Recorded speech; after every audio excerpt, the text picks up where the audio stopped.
My name is Anna, and 6 years ago, I entered into marriage with Oliver, believing that we shared common dreams and goals. We moved into my lavish apartment situated on the highest floor of a skyscraper, boasting a view that never failed to leave me in awe. I was the head of the financial department at a trading company, and my career was advancing rapidly. Oliver's mother, Skylar, who lived close by, frequently visited us. From the start, she expressed her disapproval of my career-focused life. "A woman's place is in the home," she would assert, her expression stern. According to her, I should be tending to my husband rather than pursuing a professional life. I maintained a polite facade, nodding along to Skylar's tirades about the responsibilities of a proper wife, although inwardly I seethed with frustration. I had been upfront with Oliver before we married that I intended to prioritize my career before we considered starting a family. He had been supportive at the time. However, as the years passed, I noticed Oliver's resolve softening under his mother's persistent influence. One evening, after a particularly demanding day at work, I returned home to find Oliver and Skylar deep in conversation at the dining table. The room fell silent upon my arrival, sending a shiver down my spine. "Anna," Oliver began, his tone strained, "we need to talk." My heart raced as I sat down, bracing for what was to come.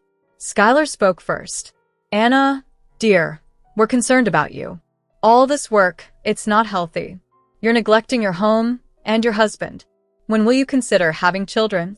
Taking a deep breath to control my anger, I responded, "Skylar, Oliver, and I decided to focus on our careers first, then think about children." Oliver shifted uneasily. "Anna, maybe it's time to reconsider. We're not getting any younger, and Mom's right, the apartment's a mess, and I'm tired of takeout." I was stunned. "Oliver, are you serious? We discussed this. You know how crucial my job is to me." Skylar interjected sharply. "Is it more important than your families?" I stood abruptly, the chair screeching against the floor. "My job is my contribution to our future, a future I thought you supported, Oliver." I stormed into our bedroom, locking the door behind me. As I lay there, staring at the ceiling, I sensed that this was only the beginning of my struggles. The next morning, I left for work before Oliver even woke up. Riding down in the elevator, I made a vow to myself not to let anyone, not even my husband, thwart my ambitions. I had invested too much to reach this point, and I was not about to relinquish my achievements. Arriving at the office early and leaving late became my routine, a testament to my resolve.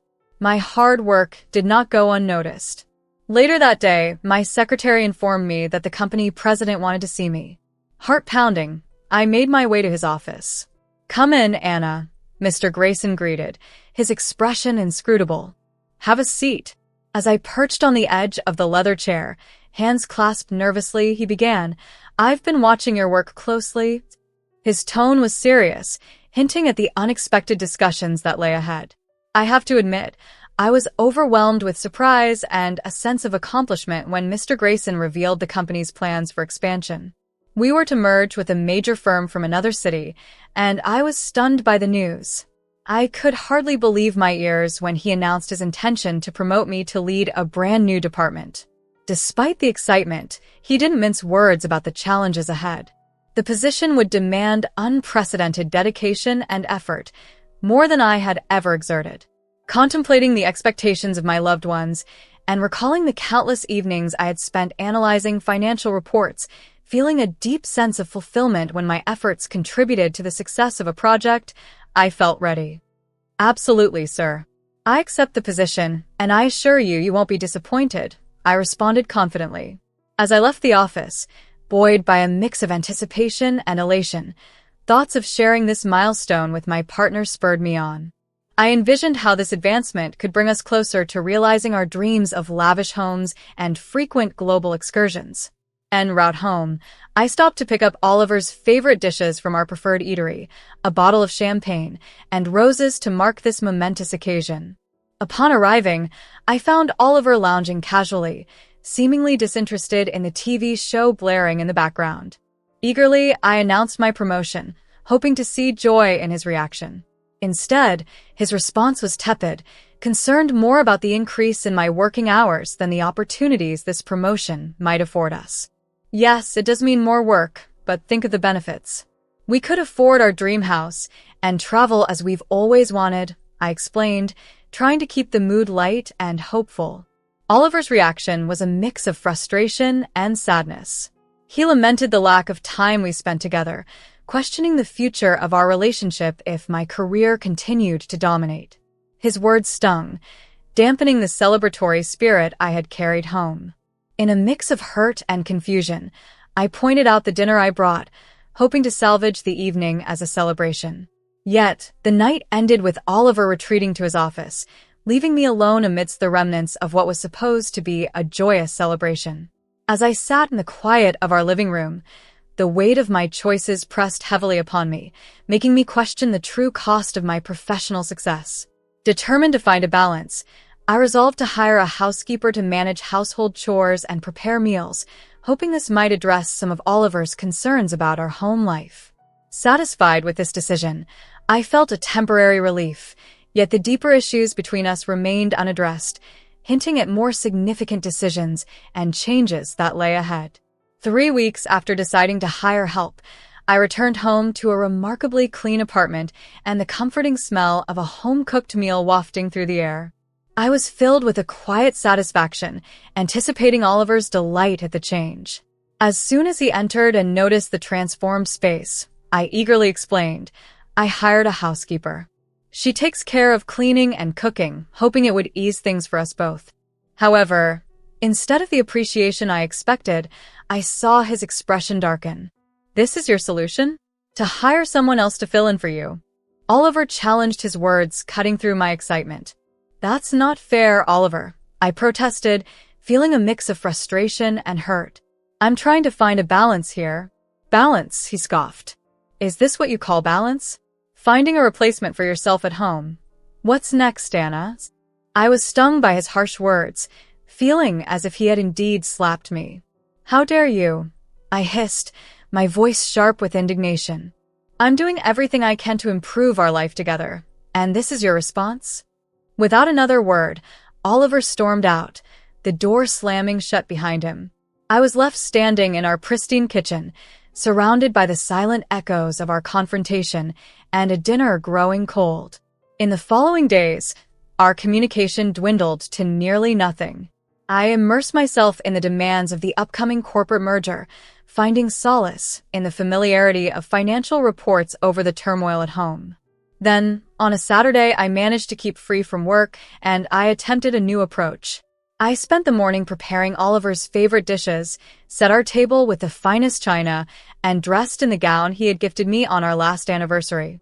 When Oliver arrived, I greeted him with a hopeful smile, suggesting a quiet dinner for just the two of us. He paused, studying me for a moment, and then nodded. My heart fluttered with tentative hope. Perhaps this could be a new beginning. But just as we were about to start the meal, the doorbell rang. Puzzled, I answered it to find Skylar, a family friend, standing there. I was in the neighborhood and thought I'd drop by, she said breezily, brushing past me into the apartment.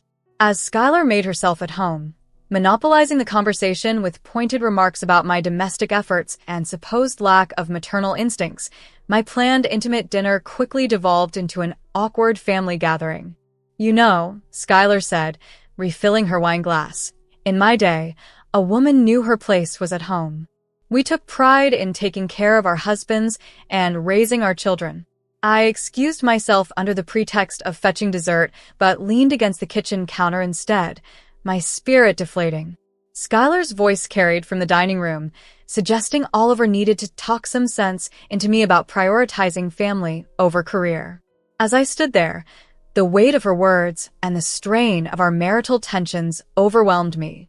Despite my career success and our beautiful home, doubt crept in. Had I made a grave mistake in how I balanced my life? Was the price of my ambition higher than I had anticipated? These thoughts haunted me as I prepared to face the evening, my heart heavy with uncertainty. Walking into the living room after a long day, I was taken aback by the unexpected sight before me. Scattered across the floor were baby clothes, tiny onesies, miniature socks, and even a small pair of shoes. My voice shook as I called out, "Oliver, what's all this?" Oliver appeared from the bedroom, his expression unreadable. "Oh, Mom brought those over," he explained casually. "She thought it might help you get in the mood." Confused, I picked up a small t-shirt, my hands trembling slightly. "In the mood for what, exactly?" "For starting a family, of course," Oliver replied as if it were the most natural conclusion. "Anna, we're not getting any younger. It's time we seriously considered having children." I spent the rest of the evening silently organizing the baby's clothes, my mind in turmoil.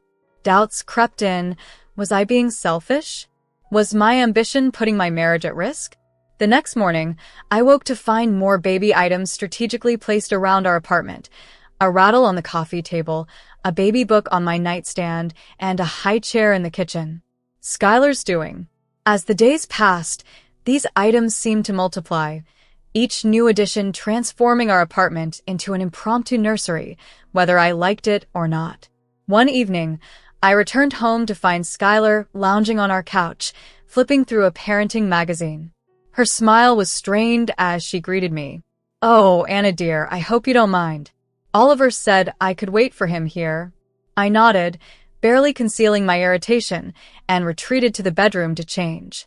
When I returned, Skylar was gazing out at the city skyline.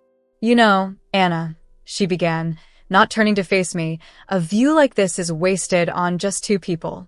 Imagine a child toddling up to this window, their little hands pressed against the glass, eyes wide with wonder." My headache intensified. "Skylar, I appreciate your concern, but Oliver and I will decide when we're ready for children." She turned sharply, her gaze piercing. "And when will that be, Anna? When you've worked yourself into an early grave? When it's too late?" Before I could respond, Oliver entered, his arms laden with groceries. Sensing the tension, he looked from Skylar to me. "Everything okay here?" he asked cautiously. Skylar's demeanor softened instantly. "Oh, everything's fine, darling. I was just having a little chat with Anna about family planning." Oliver's face brightened. "Really? That's great. I knew you'd come around, Anna." Feeling cornered and outnumbered, I grabbed my coat. "I need some air," I mumbled, rushing out of the apartment. A few weeks later, my return from work was met with another shocking scene. Skylar, in fluffy pink pajamas, was wandering our living room. "What's going on here?" I demanded, my voice rising. Oliver emerged from the kitchen, his stance defiant.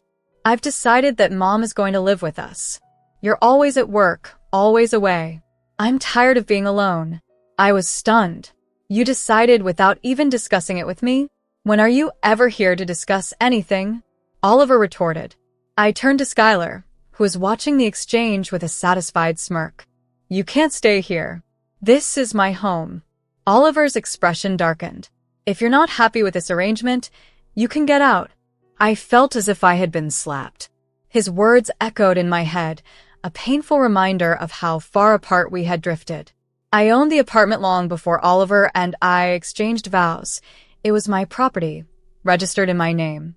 "You can't just kick me out of my own home," I asserted firmly as Skylar stood, her face contorted with fury. She took a menacing step towards me, but I raised my hand, halting her advance. "Don't come any closer, Skylar. If you touch me, I will call the police." Her demeanor shifted abruptly. She collapsed back onto the sofa, clutching her chest in an exaggerated display of distress. "Oh, Oliver," she wailed theatrically. "Did you hear that? She threatened to call the police on me. Your wife threatening your mother. Oh, how she's changed. That terrible job of hers has turned her into a monster." Oliver rushed to comfort his mother, shooting a scathing glance my way. "How could you, Anna? Your mother-in-law." Unable to bear another moment, I retreated to the guest bedroom, locking the door behind me. The night was restless, my thoughts spiraling at the absurdity I was living through. The sharp ring of my phone cut through the morning silence. It was Mr. Grayson, my boss. "Anna, I need you on a plane today," he said, getting straight to the point.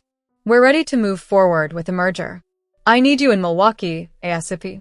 Packing was a frenzied blur, and soon I was dragging my suitcase to the front door, greeted by the stone-cold stares of Oliver and Skylar. "I have to go on a business trip," I announced, my voice detached. "It's for the merger. I'll be back soon." Oliver's response was cold and dismissive. "Don't bother coming back at all." The flight to Milwaukee passed in a daze, and I immersed myself in work, grateful for the respite from personal turmoil. The merger required all my concentration, yet in the quiet moments alone in my hotel room, the weight of my crumbling personal life bore down heavily on me. After a grueling week, I returned, emotionally and physically exhausted, longing for the comfort of my bed and a break from the world. But as I tried my key in the lock, it wouldn't turn. Confusion gave way to a sinking realization. I knocked, my heart pounding with trepidation. The door swung open, revealing Oliver and Skylar in casual attire, their faces a blend of smugness and scorn. "Why doesn't my key work?" I asked, my voice a strained whisper. Oliver's laugh was harsh and joyless.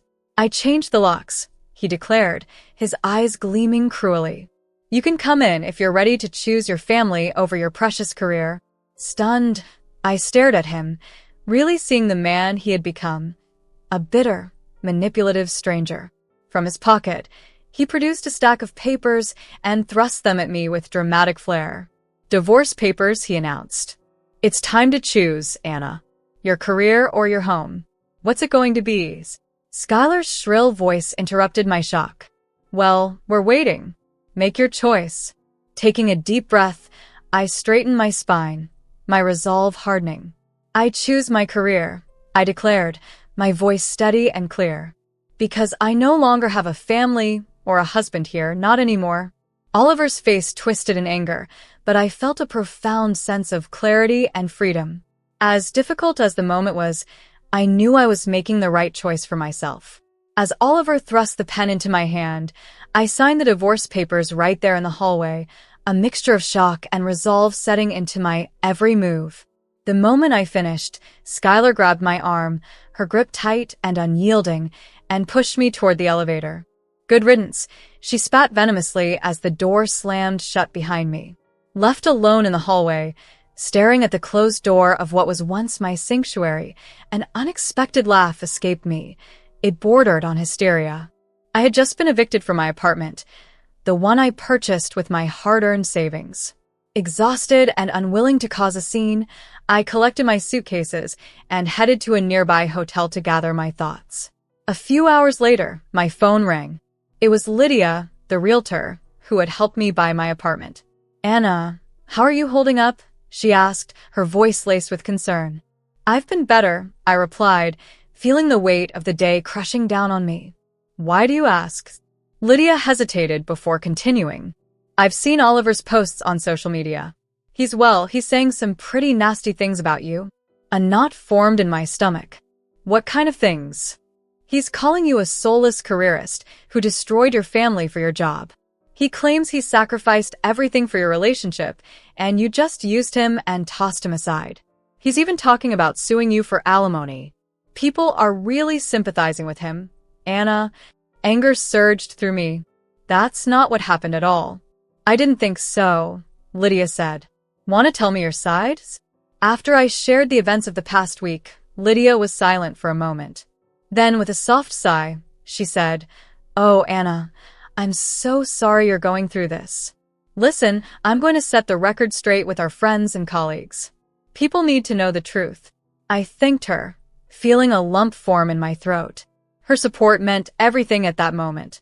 As I hung up, my emotions were a whirlwind of anger, gratitude, and determination. Oliver might have taken my home for now, but I resolved not to let him tarnish my reputation or my dignity. Just then, my phone vibrated with an incoming call from Mr. Grayson, my boss. His voice was serious, a tone I seldom heard from him. "Anna, we need to talk. I've heard some concerning things on social media." Bracing myself for the worst, I responded, "Sir, I can explain." "No need to explain just yet," he interrupted. "I want to hear your side of the story." Relief washed over me as I recounted everything. Skylar moving in, being locked out, and Oliver's smear campaign on social media. After I finished, there was a pause before Mr. Grayson finally spoke. Anna, do you think I believe that nonsense your ex is spouting? He chuckled. I know you. I've seen your dedication and your work ethic. Don't let this affect your confidence. You have every right to defend yourself, and I want you to know that the company stands behind you. Tears of relief pricked my eyes. Thank you, sir. You don't know how much this means to me. A couple of days later, a notification on my phone alerted me to a live broadcast Oliver was hosting from my apartment. Curiously, I tapped on the video link. There he was, all smiles, announcing a major renovation led by the crew from Extreme Makeover, Home Edition, scheduled to start in 3 weeks. Calm yet determined, I picked up my phone and dialed Lydia's number. It's Anna. I need a huge favor. I began as soon as she answered. I need you to sell my apartment fast. Like, within 3 weeks fast. Lydia whistled softly. That's a tall order, Anna. What's the rush? I quickly explained Oliver's plans. Before the film crew was due to arrive, I knew I had to get new owners into my apartment. But there was a problem. Oliver had changed the locks, making it impossible for Lydia to show the place in person. I sent her the most recent photos I had. These will have to do, I said, knowing it wasn't ideal. Lydia laughed, her confidence unwavering. Oh, honey, you underestimate me. I've got a couple who've been dying to find a place just like this in the area. They trust my judgment, and with these photos and the building's reputation, I think I can make this happen. Time flew by, and before I knew it, the day of the big renovation reveal had arrived. I sat in my hotel room, my laptop open, watching the live stream with bated breath. The camera panned across my former apartment, now bustling with an excited film crew, construction workers, and a beaming Oliver and Skylar at the center. We're so excited to start this renovation, Oliver announced, his arm around Skylar's shoulders. It's time for a fresh start, a new chapter in our lives. Just as the host was about to signal the start of demolition, there was a sudden commotion off camera. The door burst open, and a smartly dressed couple walked in, followed by Lydia. I'm sorry, but you can't renovate this apartment, the man said, holding up a stack of papers. It belongs to us now. The camera swung around, capturing the confusion and shock on everyone's faces. Oliver's expression turned from surprise to anger. What are you talking about? This is my home, he protested. Lydia stepped forward, her voice calm but firm. Actually, Oliver, this apartment belonged to your ex-wife, Anna. She sold it to this lovely couple 3 weeks ago. Your signature on the renovation documents is a forgery. The host turned to Oliver, his face livid. You forged documents? Do you have any idea how much trouble you've caused? As he continued to berate Oliver and Skylar, their faces turned a deep shade of red, the scandal unfolding live for millions to see. Oliver's facade crumbled as his lies were exposed. I couldn't help but laugh, feeling a mix of vindication and relief. It was over. I had won. With the proceeds from the sale of the apartment, I made a bold move and bought a charming little house in the city where our company had just completed its merger. It felt poetic, a new home in a city where my career was flourishing. Mr. Grayson appointed me as the head of our newly acquired company, a challenge I was ready to embrace. Weeks later, I found myself face to face with Oliver again, this time in a courtroom. He audaciously demanded half of the proceeds from the apartment sale, plus alimony. I watched with satisfaction as the judge denied his claims, citing his attempt to unlawfully seize my property and the forged documents. As we left the courthouse, Oliver approached me, desperation replacing his earlier bravado. Anna, please, he begged. I'm sorry for everything. Can't we start over? Give our marriage another chance. I looked at him, really looked, and felt nothing, no anger, no sadness, just a profound sense of freedom. I laughed, not unkindly, but with finality. No, Oliver. We can't start over, but I can start anew. And with that, I walked away, lighter than I had felt in years. My career was soaring. I was leading a successful merger, respected by peers and superiors alike. I had a beautiful new home, one that was truly mine, symbolizing a fresh start and new beginnings.